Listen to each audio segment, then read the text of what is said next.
A Szabó család.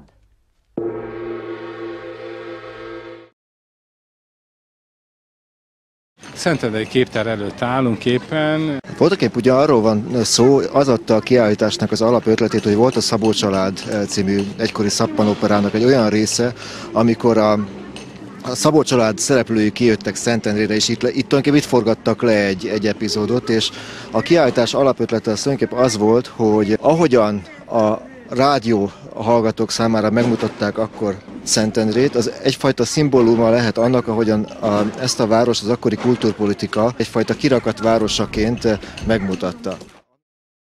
A gyerekeknek valóban a 60-as, 70-es évek az már olyan, mint nekünk mondjuk Doberdó, tehát nekik itt minden újdonság lesz. Az ilyen kiállításokon az a tapasztalatom, hogy a kortársak viszont nagy-nagy örömmel fedezik föl az ismerős tárgyakat. Az idősebb látogatók viszont láthatják a Szokol rádiót, a Sparhelt, Tenkes kapitányát vagy a Csatos Bambit. Egy szóval nosztalgiázni, retrózni is lehet, mondja a Szentendrei Múzeum munkatársa.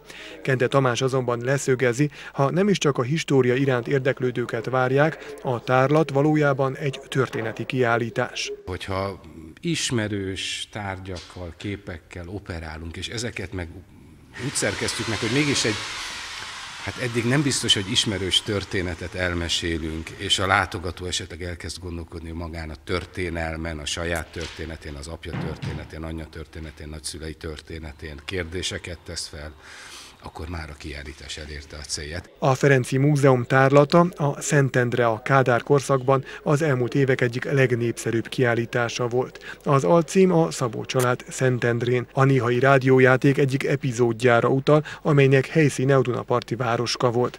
Nem csak a forgatókönyvírók, de a szocializmus elitje is akkor fedezte fel magának Szentendrét, és csinált belőle turisztikai központot, kirakat települést. Ide van egyik képünk meg plakátunk. A kiállítást 2,5 évnyi előkészítő munka előzte meg. Az anyagot televíziós, rádiós archívumokból, levéltárakból és magángyűjtőktől szedték össze.